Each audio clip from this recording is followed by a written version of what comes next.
ଗଞ୍ଜାମ ଜିଲ୍ଲା ବୁଗୁଡ଼ା ବ୍ଲକରୁ ସାମ୍ନାକୁ ଆସିଛି ପ୍ରଶାସନିକ ଅବହେଳାର ଏକ ଦୁଃଖଦ ଚିତ୍ର, ଯେଉଁଠି ଦୀର୍ଘ ଦିନ ଧରି ନାହିଁ ଚାଲିଛି କୋମଳମତି ଶିଶୁଙ୍କ ଅଙ୍ଗନବାଡି କେନ୍ଦ୍ର। ଶିଶୁମାନଙ୍କର ପ୍ରାଥମିକ ଶିକ୍ଷା ଓ ମାନସିକ ବିକାଶ ପାଇଁ ସରକାର ପ୍ରତି ୱାର୍ଡରେ ଅଙ୍ଗନବାଡି କେନ୍ଦ୍ର ପ୍ରତିଷ୍ଠା କରିଛନ୍ତି। ହେଲେ ବୁଗୁଡ଼ା ଏନ୍ଏସିର 5 ନମ୍ବର ୱାର୍ଡରେ ଏହାର ସମ୍ପୂର୍ଣ୍ଣ ଓଲଟା ଚିତ୍ର ଦେଖିବାକୁ ମିଳିଛି। ଦୀର୍ଘ ବର୍ଷ ଧରି ଏଠାରେ ସ୍ଥାୟୀ କୋଠାଟିଏ ନଥିବାରୁ ଛୋଟ ଛୋଟ ପିଲାମାନେ ବହୁତ କଷ୍ଟ ପାଉଥିଲେ ଏବଂ ଦୂରକୁ ଯିବା ଆସିବା କରି ଦୁର୍ଘଟଣାର ମଧ୍ୟ ଶିକାର ହେଉଥିଲେ।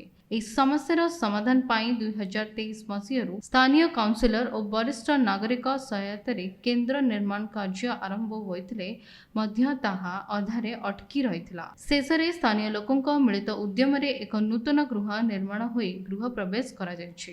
ଦୀର୍ଘ ଦିନରୁ এই ওয়ার্ডରେ କେନ୍ଦ୍ର ନଥିବାରୁ ପିଲାମାନେ ରୋଡ଼ ପାର ହୋଇ ଯାଉଥିଲେ, କିନ୍ତୁ ଆଜି କେନ୍ଦ୍ର ହେଇଛି ସତ, ହେଲେ ଏଠି ପିଲାମାନଙ୍କ ସୁରକ୍ଷା ପାଇଁ ବାଉଣ୍ଡରୀ ୱାଲ୍ ନାହିଁ କି ଗେଟ୍ରେ ମାନେ ଡୋର୍ରେ ଗ୍ରିଲ୍ ନାହିଁ କି ପାନୀୟ ଜଳର ବ୍ୟବସ୍ଥା ନାହିଁ।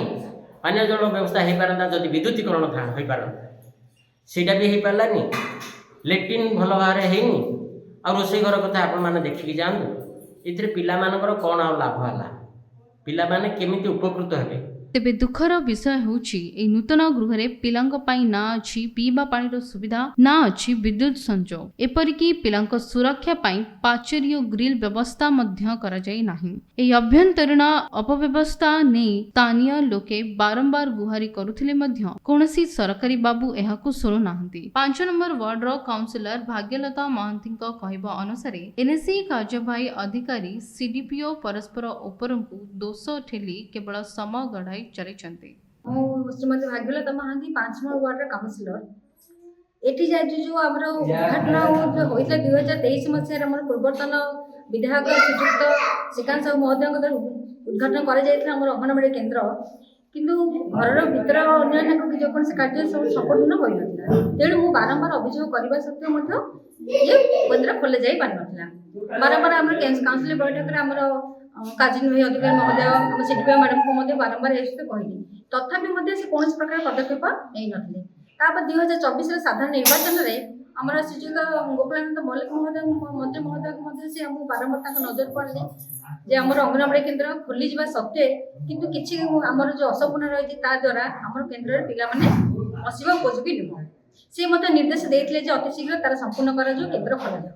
ତଥାପି ମଧ୍ୟ ଆମର ବିଭାଗୀୟ କର୍ମଚାରୀମାନେ କୌଣସି ମଧ୍ୟ ପଦକ୍ଷେପ ନେଇନଥିଲେ। ଅନ୍ୟପଟେ ବୁଗୁଡ଼ା ଏନ୍ଏସିର କାର୍ଯ୍ୟବାହୀ ଅଧିକାରୀ ବିଭୂତିଭୂଷଣ ବେହେରା ଏହି ଅଭିଯୋଗକୁ ସମ୍ପୂର୍ଣ୍ଣ ଭାବେ ଏଡ଼ାଇ ଦେଇଛନ୍ତି। ସେ କହିଛନ୍ତି ଯେ ସେମାନଙ୍କ ଅଧୀନରେ ଆସୁଥିବା ପାଣି ଟାଙ୍କି ଓ ଗୃହ ନିର୍ମାଣ କାର୍ଯ୍ୟକୁ ତୁରନ୍ତ ଯନ୍ତ୍ରୀଙ୍କ ଦ୍ୱାରା ଶେଷ କରାଯାଇଛି। ହେଲେ ବିଦ୍ୟୁତ ସଂଯୋଗ କାମଟି ସିଡିପିଓଙ୍କ ଅଧୀନରେ ଥିବାରୁ ଏହା ଏନ୍ଏସିର କାର୍ଯ୍ୟ ପରିସରଭୁକ୍ତ ନୁହେଁ। ଏହାଛଡ଼ା ଯଦି ଅନ୍ୟ କୌଣସି ଅଭିଯୋଗ ଆସେ ତେବେ ତାହାକୁ ନିଶ୍ଚିନ୍ତ ଭାବେ ସମାଧାନ କରାଯିବ ବୋଲି ସେ ଆଶ୍ୱାସନା ଦେଇଛନ୍ତି।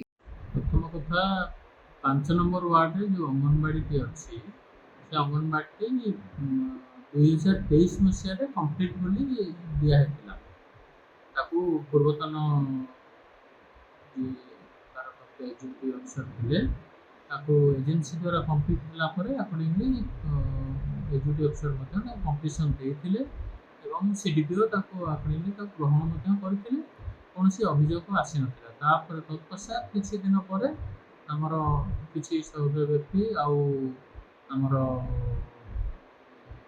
କାଉନ୍ସିଲର ମ୍ୟାଡ଼ାମ୍ ଯେଉଁ ଅଛନ୍ତି ସେ ଅଭିଯୋଗ କରିଥିଲେ ଯେ ସେଠି ଚାଲୁନାହିଁ ଅଙ୍ଗନବାଡ଼ି ଗୃହଟି। କିଛି ପିଲା ଯାଇକି ରାସ୍ତା ପାରି ହେଇକି ଯାଉଛନ୍ତି, ଯାହାଫଳରେ କିଛି ଆକ୍ସିଡେଣ୍ଟ ହେବାର ସମ୍ଭାବନା ଅଛି। ତେଣୁ ତାକୁ ଅନୁଧ୍ୟାନ କରି ମୁଁ ଆକର୍ଡିଂଲି ତାଙ୍କୁ କହିଥିଲି ସିଡିପିଓ ମ୍ୟାଡ଼ାମ୍କୁ ଯେ ତୁରନ୍ତ କାହିଁକି ସେଠିକି ସ୍ଥାନାନ୍ତରିତ କରୁନାହାନ୍ତି, କ୍ଲାସ୍ ହେଉନି। ତାପରେ ସେ ମୋତେ ଦୃଷ୍ଟିଗୋଚର କରିଥିଲେ ଯେ କିଛି କିଛି କାମ ବାକି ରହିଛି।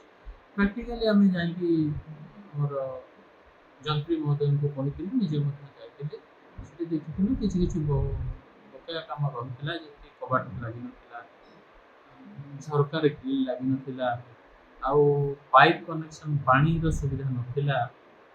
ତ ଏଇସବୁ କାମ ଆମେ ତାପରେ ପ୍ରୋଭିଜନ୍ କରାଇକି ଉପରେ ଟ୍ୟାଙ୍କ କରାଗଲା, ବୋରୱେଲ୍ ଗୋଟେ ଖୋଳାଗଲା ପାଣି ପାଇଁ, ଆଉ କବାଟ ଯେଉଁ ଲାଗିନଥିଲା ସେ କବାଟ ମଧ୍ୟ ଲଗାଗଲା। कोमलमती शिशुଙ୍କ सुरक्षा और उन्नति पाई ए केन्द्र रे तुरंत विद्युत और पानीय जल जोगाई देबाकू स्थानीय बासिंदा निवेदन करिसेंती। प्रशासन रो निद केबे भांगुची एवं ए अंगनवाड़ी केन्द्र को केबे समस्त मौलिक सुविधा मिलुची ताहा देखिबा बाकी रहला। बुगडारू प्रतिभा स्वाईंक रिपोर्ट NTV।